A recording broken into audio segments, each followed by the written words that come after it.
So 2026, will it be the end of the old school driver and the emergence of guys like Max Verstappen, Lando Norris, Charles Leclerc, and George Russell? And I've got a simple reason for this. We're basically living in an era where a Formula One car is not a 1,000 horsepower machine. A Formula One car has an internal combustion engine and an electric engine. And let's say both of them, they're not to say 100% 50-50, but let's say they're about 50-50. So now all of a sudden, you are not driving a 1,000 horsepower car. You're driving a 560 horsepower car that once you press your electrical button, it becomes a 1,000 horsepower car. So we've heard a lot about Mercedes and Red Bull getting the internal combustion engine perfectly.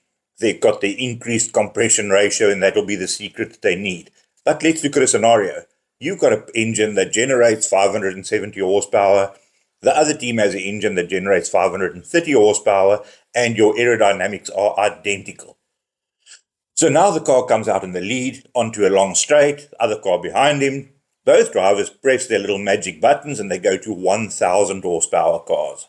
So all of a sudden your internal combustion benefit is gone, but you're both storming down the straight. Now you're getting three-quarter way down the straight, your battery is charged down, and the other car has a full battery, and your car drops to 570 horsepower, and the guy behind you still has a 1,000 horsepower car. Now we know that the engines will no longer be harvesting the power by heat. It will only happen through the braking system. So now you might potentially have a car with a fantastic internal combustion engine going down a straight, and all of a sudden, not only is he out of power, but you physically have to brake to regenerate power to go onto your next straight where you might have to defend yourself or to attack. So are we moving into an era where we're moving into guys that are gaming? Guys like Max, guys like Lando, guys like Charles and George, who have their phenomenal home simulators we every day on social media, we see them gaming for hours and hours. Will they automatically have a quicker grasp of these systems of pressing buttons, because they're not always playing serious racing games? Sometimes they're playing games with strange boosts and all these things, and not even racing games. Games where you have to learn to master your energy and how to defend, to protect your energy in your game. That is things that you learn through gaming. We know that guys like Lewis and Alonso have said that they don't like simulators. They're not simulator people. They try and spend as little time as possible on it. Will this count against them in this era? Will it be an era where it doesn't matter how good a driver you are going to start losing to guys that have extra skill sets in the gaming sense? So, yeah, I've got a feeling that 2026 won't be won by the car with the best engine.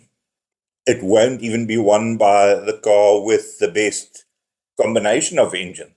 It will be won by 100% a driver that knows when to engage this power, when to have it to defend himself, when to have it to attack himself. Because we're going to see strange mismatches this season. You might, on the same straight, have one guy with no power sitting at 570 horsepower and one guy with full boost sitting at 1,000 horsepower. So the days of DRS and things like that might be gone, but we might see phenomenal speed differences on straights when guys are in different recharge modes on their cars. We know they've always had them, but it's got to be more radical this year. We're looking at probably a 50-50 split, or very close to. So tell me what you guys think. I've got a feeling, and I'm not necessarily happy about it, but I've got a feeling that we're moving into an era where the gamers are going to have a massive advantage over the non-gamers. What do you guys think? Cheers, guys. We chat soon.